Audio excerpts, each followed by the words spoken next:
Many of you know I served in public education for 38 years, half of that time as a school superintendent. I love every day of the work that we're doing, really to have the great fortune of working with leadership teams that are really leaning in hard.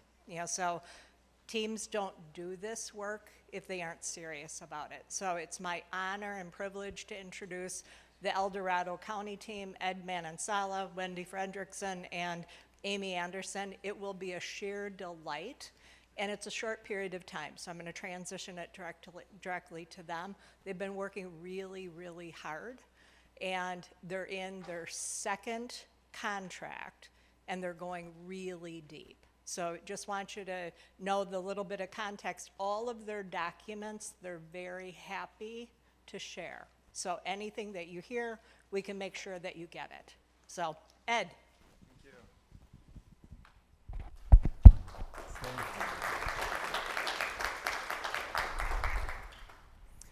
All right, Pat, thank you. It's good to be with all of you. Again, my name is Ed Manansala. I'm the County Superintendent of Schools of El Dorado County. I just want to acknowledge that in 2003-04, I became a principal of a turnaround effort, and I was really appreciative of the superintendent of the district that I was serving at that time, who said, let's just learn from the best, right? So as a principal, let's see who's doing it in California and who's doing it throughout the United States. It was a very formative period, always appreciated that mindset. Can you sweep? Give me one moment, my apologies.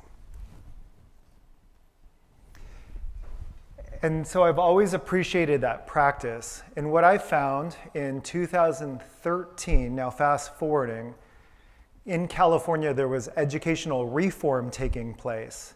And rather moving from a punitive accountability vantage point, it moved to a capacity building vantage point, meaning how do we grow and continuously improve organizations. So I took the same mindset, rather than looking at it as a principal, but now as a county superintendent, who is doing excellence well organizationally throughout the United States. And that's when we were introduced to the work of Studer education. I've found that even coming here with all of you, it feels like a national professional learning community around excellence, around organizations and how we serve students well. When I first was introduced to Studer, I remember there was an idea, a big idea that was introduced to us as an organization. And it was people first, service is everything, strategy equals execution, and results matter. And that resonated for me. I mean, truly resonated for me. But the question was, how do we do that collectively as an organization where every single person, be it if you're the, employee number 600 or employee number 1, regardless of your role, how do you really own that? And that's what we've been on in this journey. We've really focused on engagement in year 1, and now we're really looking at identifying our scorecard, really thinking about our most important priorities. One issue we know not isolated to us is just the issue of recruitment and retention. We're seeing it in transportation, in the classroom if you're an instructional assistant, or you're a teacher or a superintendent. And in El Dorado County, if we can move to the next picture, there are 15 school districts that we support. So we're a county office of education. We're one of 58, which align to the 58 counties, and we support the 1,000 school districts in California. But for us, there's 15 districts that we support. And again, recruitment and selection has been just this area of priority across our entire organization. And the overarching question that we've been raising as a county office is, how do we include those closest to the work to tackle the most challenging problems? Again, recruitment and retention. So that's the overarching focus of this presentation. But again, some of you may or may not be familiar with county offices, so I'm just going to do just one to scan really quick of who we are and what we do. As I shared, we support 15 school districts in El Dorado County. If you've been to Northern California, and we're east of Sacramento, and if you've ever heard of beautiful South Lake Tahoe, if you were to cut across on Highway 50, you've cut across our entire county. County offices, again, support the districts that reside in the county. We provide direct services, so we actually run schools. We have an area of specialty when it comes to special education. Our county office supports charter schools throughout the state of California, 460 to be exact, specifically in the area of special education. We partner and identify some of the most complex, challenging problems and opportunities with partners across our county. Think of school safety as a major issue right now. That's something that we've been tackling. And last, as a county office, the 58 county superintendents, we find ourselves advocating for education, and that could be locally, statewide, and even nationally. So I would like to pass it to our Deputy Superintendent, Wendy Frederickson, who's going to provide a little more context, and then Amy's going to take it home.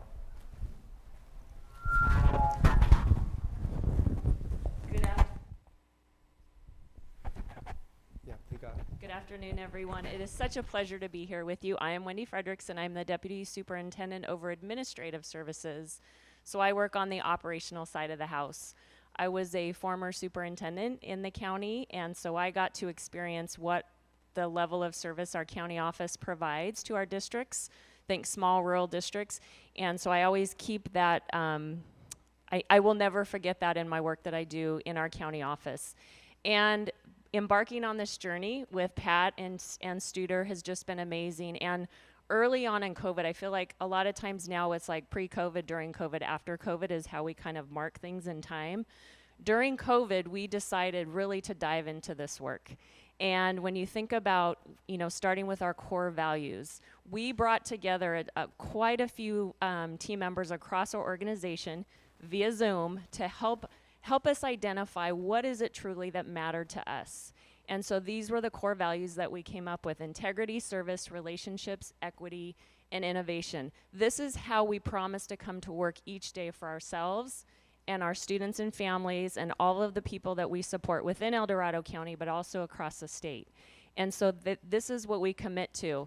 And then we dove in deeper here. And when you look at each of those values, how do we define that? We want to make sure everybody has a clear picture of what does integrity mean? What does service mean? We put relationships right there in the middle on purpose. That was purposeful because that's the center of everything, are those relationships that we have with each other to do our work, but then even as we work with our folks across, again, I say the county and the state. And then also, what are our personal commitments? And we hold each other accountable to those commitments. It is so fun for me being on the operational side of the house. When I go into the payroll department and they have a sign posted outside their cubicles that say, I want to recognize so-and-so for showing service, or they showing great service by doing X, Y, and Z. Or you walk into somebody's office, and we talked earlier about those thank you cards. You walk in and somebody has a thank you card posted on their computer screen highlighting what value it was that they were acknowledged for. And I actually keep a stack of thank you cards on my desk to remind myself I need to write those down and I need to acknowledge somebody. We do just a fun little strategy. So twice a week, every other week, myself and our other deputy soup, we run huddles with our direct reports, our directors. We always highlight a team member or a department. As I'm sitting there, I put their name often on one of those thank you cards so I can remember to go back and complete that thank you card. So again, this is how we need to show up for each other. And then we moved into our pillars. And again, as a county office, we provide direct service as well as a lot of support in many ways. But when we drill down to it, this is what was most important to us to focus our work on: creating a community that grows and leads together, delivering exceptional service and support, and partnering for impact. And then again, what does that look like for each of our departments within our organization? But also, we do run schools and we run programs. So when you think about how do we capture things that can translate across all those different areas, from your facilities and maintenance department to your charter school, to your adult ed program, to preschool, and everything in between. But this is what's important to us, and this is what we will focus our work around in each of these areas. And then, again, we went into defining those. What does it look like? How do we do that? And then, how are we going to measure that we're successful in each of these areas? And when I think about what you're going to hear more about today, as we onboard new staff members, we need to keep all this in mind as we're reviewing that paperwork, as we are hiring, as we're interviewing, and then as we onboard, all of these things need to be a part of that onboarding process to make sure people coming into our organization know what we're really about. And then this last slide that I'm going to talk to you about, I'm sure many of you have seen this, but how do we take these random acts of improvement? We all want to do well. We all want to get better, but it gets fragmented if you're not focused. So taking that to aligned acts of improvement. And Amy is going to talk more about that in the area of onboarding new staff members. Great. Can you hear me? Good. I want to make sure my mic was on. Thanks. So I wanted to start with a quote from our most recent employee engagement survey. And the reason why I wanted to start with where we are now from a real quote is because we came here over time with intentionality. It wasn't haphazard. And we're going to really explore the elements today of how we got here. And so this is a real quote from a real team member from our latest employee engagement survey. And so we have applied our continuous improvement practices, and I'll take you through that. So our initial goal came from our organizational scorecard that Cabinet developed. And it was to develop and implement a comprehensive and well-articulated onboarding practice and to really strengthen our team members' skills, confidence. But what I want to point out is our ultimate goal was to impact retention. So this is what we started with. This is our human resources team. It's a picture of us. We're a small but mighty team. And I want to start out by really pointing out the gratitude I have for them. Every idea and strategy that I'm going to walk you through today did not come from me.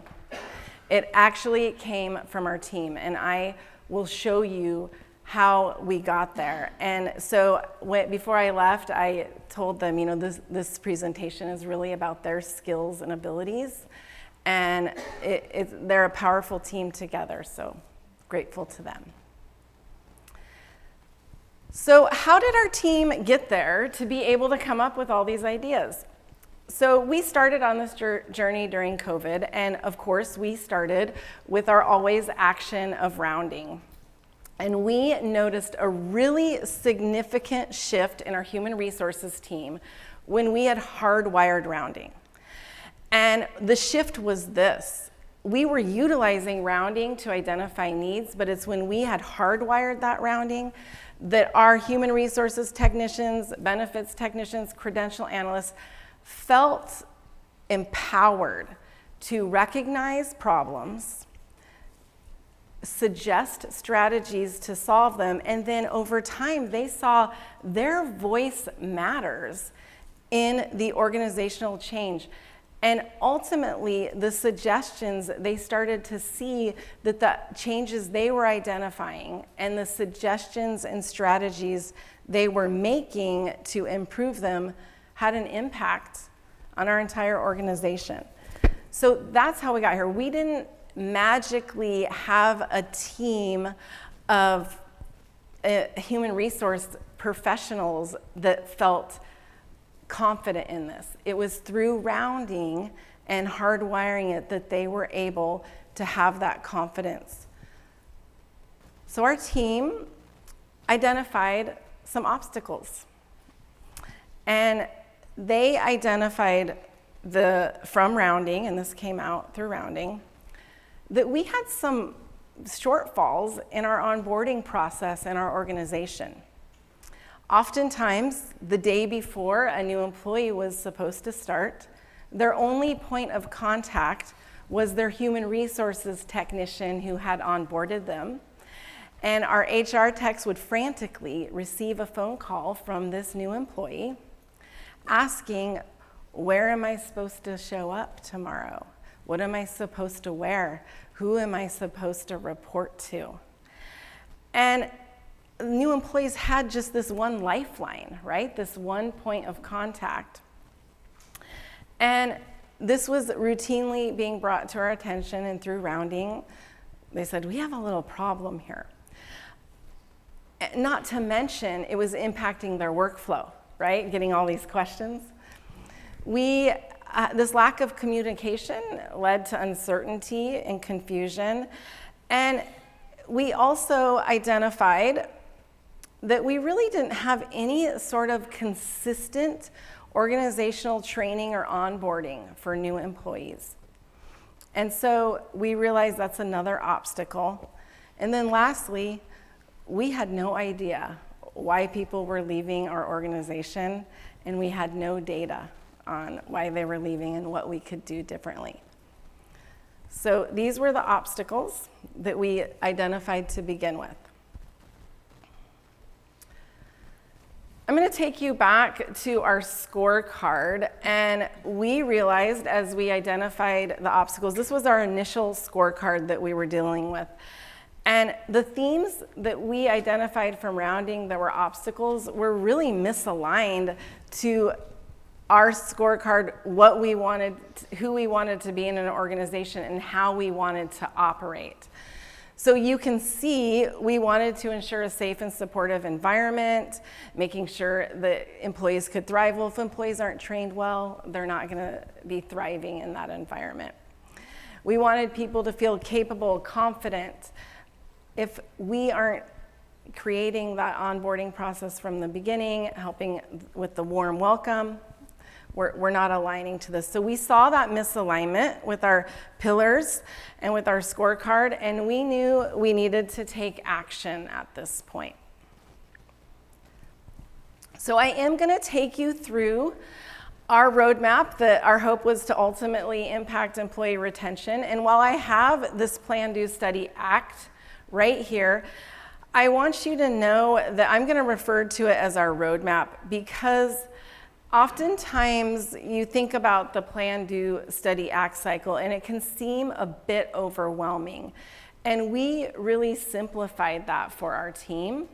And so really it's a journey. It does not have to be a complex process. The road might be windy, but the process can be simplified. So as we began our journey, we further refined our goal. We lifted it from our scorecard and our pillars. So we wanted to refine this with more specifics and create more alignment. So I lifted this straight from the document you saw earlier. And so our new goal is really to create a safe and supportive environment for employees to thrive and contribute so they feel confident and capable. So that was our first revision as our goal as a human resources department.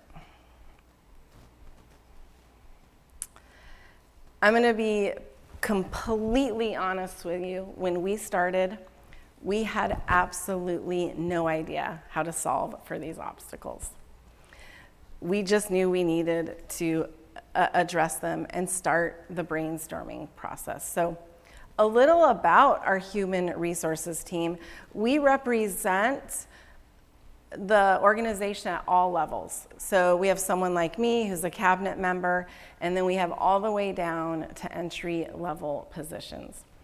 So when we started this brainstorming session of what strategies can we do to solve for these obstacles, we put our entire HR team in the room. And we started that brainstorming process of strategies, and there was no strategy suggestion that was going to be off limits.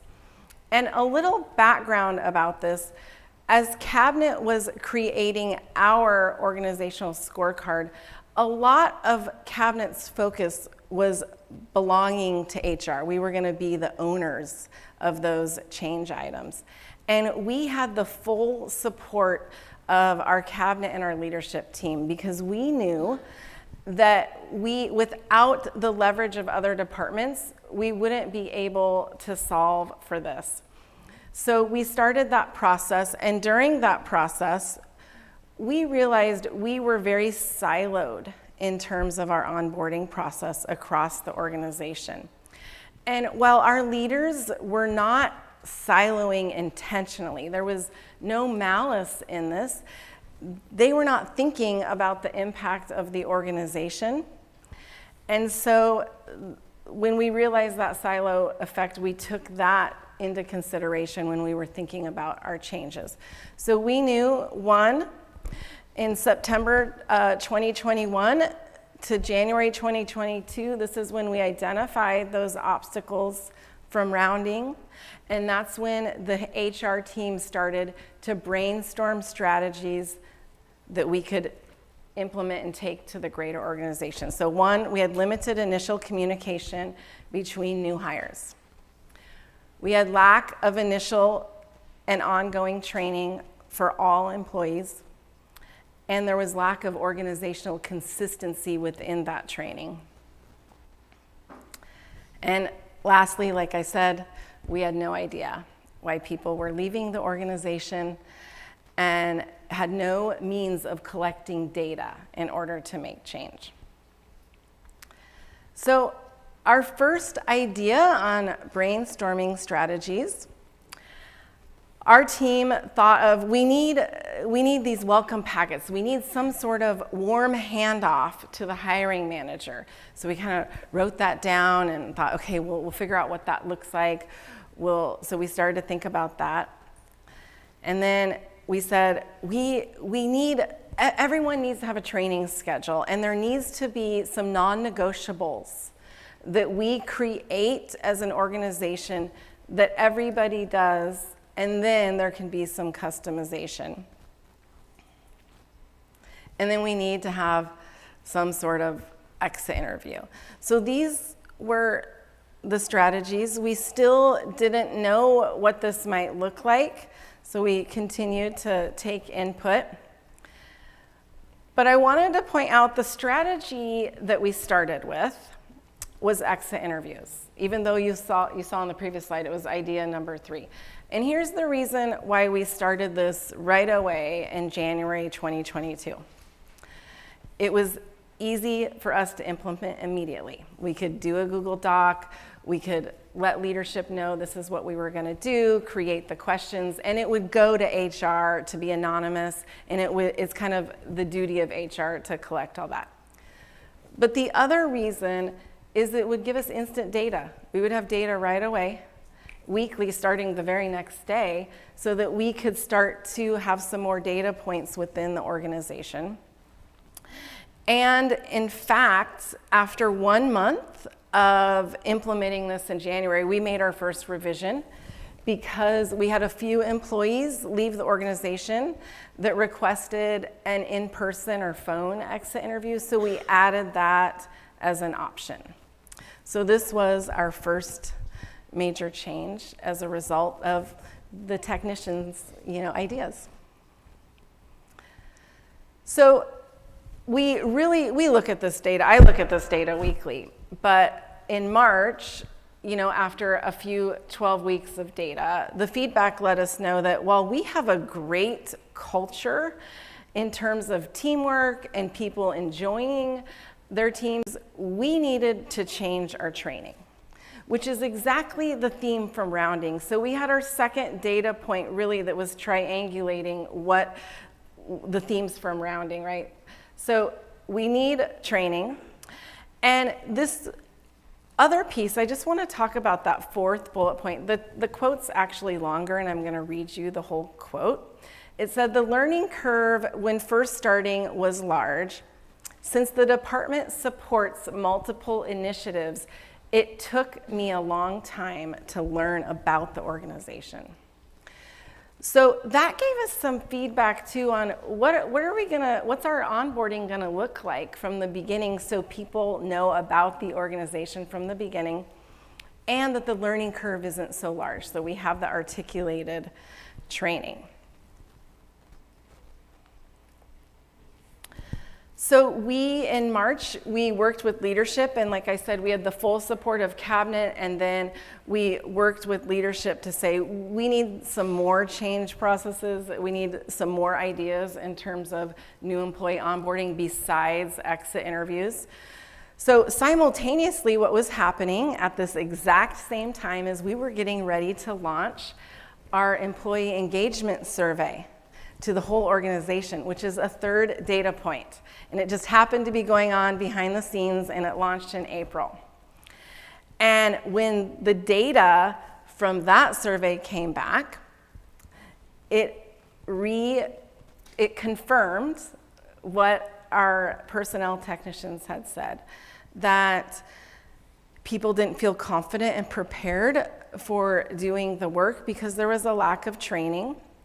And so at this point, we have 3 pieces of information pointing to the same obstacle. We decided to accelerate our implementation of the other 2 pieces of our onboarding process, because this, again, is not how we wanted to be as an organization, and we wanted it to impact keeping our employees. So I went around to every department director, executive director, no judgment. I needed to know what's occurring, what's not occurring, who's doing what, because we're over 600 employees, several departments. Are you doing an onboarding process? What does it look like? What are you doing? So I collected what people were doing and realized it's so different. Sometimes there was an onboarding process. Sometimes there was a month-long onboarding process that was articulated down to the minute for a new employee. So I gathered all those bright spots, and these are the actual artifacts of what I collected. So these really are bright spots in our county office. But how are we going to have organizational alignment? How are we going to get everybody to create this? And what are going to be our non-negotiables in terms of our organizational pieces we're going to embed into each department?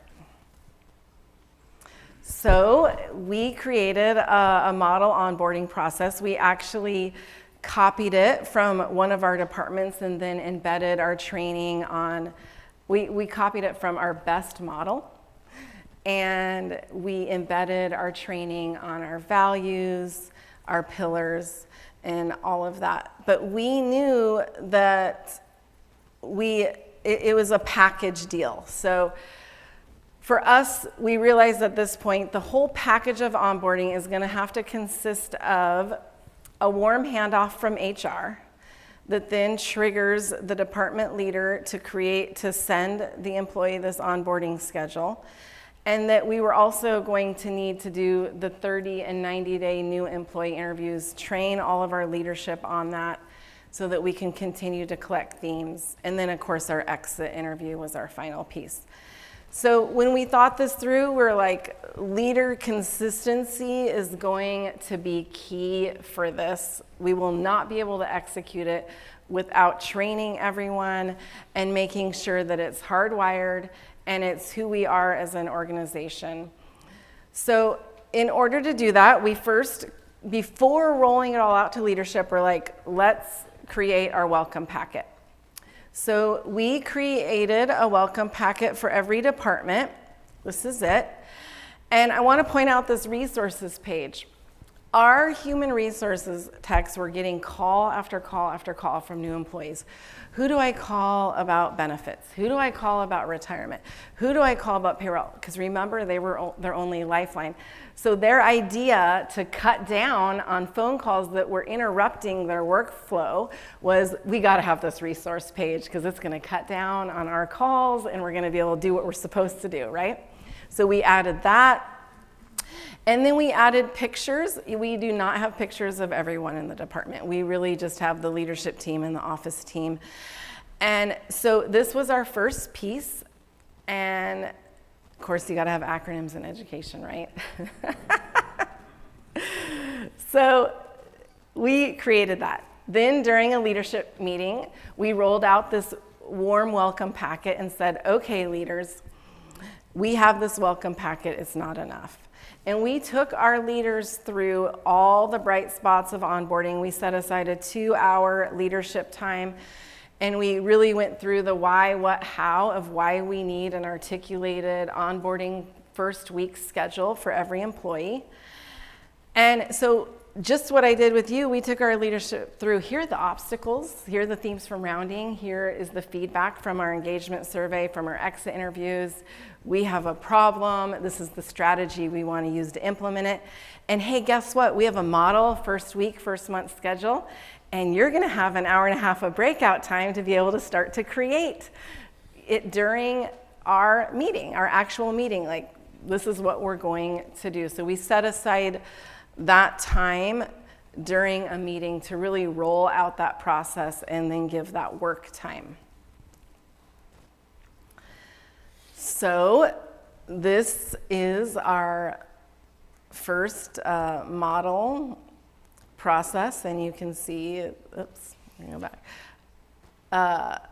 You know, it lays it out, and we had embedded the portion that we want everyone to follow, and then each department was able to customize this by position, and then, of course, by departmental nuances and needs.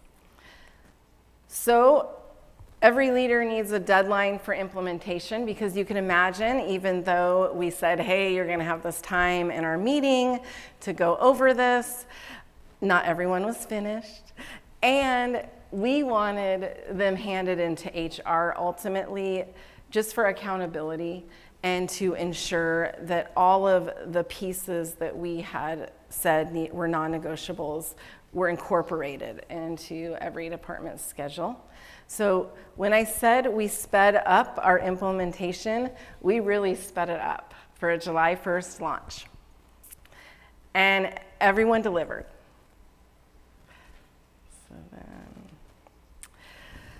So we get our very first hire July 1st, and the department that we have the welcome packet, and our HR tech attaches it to an email, welcome, attaches your welcome packet. Your supervisor is also on this email, who will be sending you your first week, first month schedule in this next week before you start work. And the hiring manager now knew this was their trigger. Okay, I'm gonna reply, I'm gonna say this is our dress code, I'm so excited, I'm gonna meet you, attached as your schedule, so people feel prepared and ready. And I think the important process to note, the feedback from our employees since that time who've been hired, they say they feel so special no matter what level of the organization they're hired into, that we have taken the time to think through every piece of their first week and or first month. So just want to summarize this process. So we started with rounding.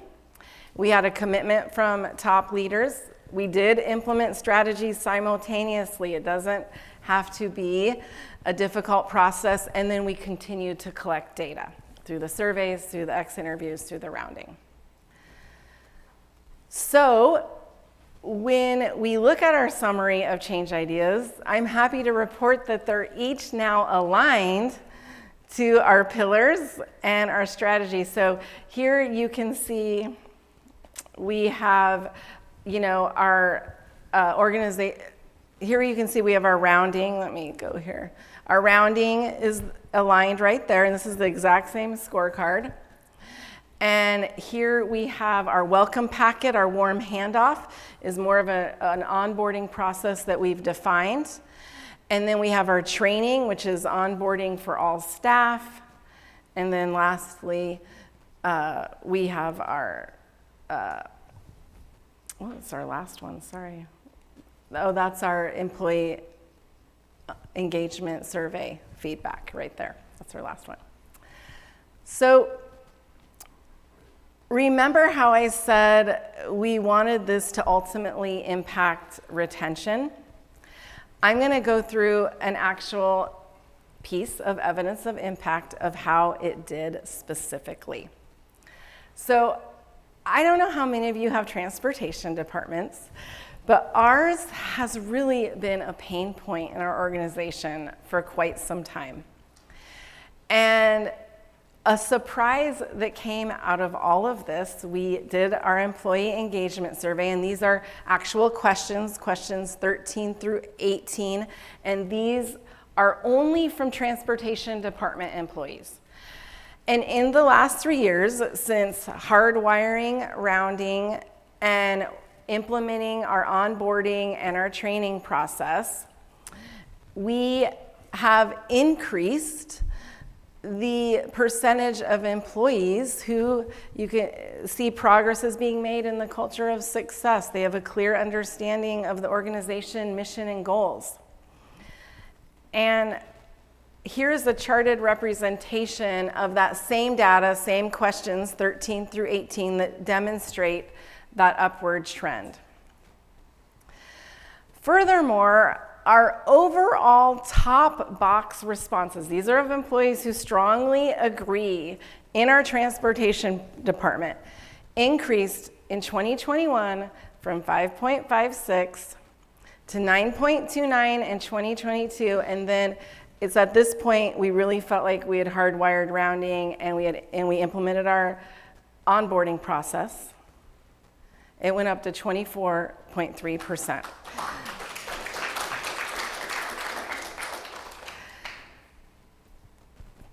Additionally, in that department, we were no longer losing employees we intended to keep. The attrition that year was mostly retirements.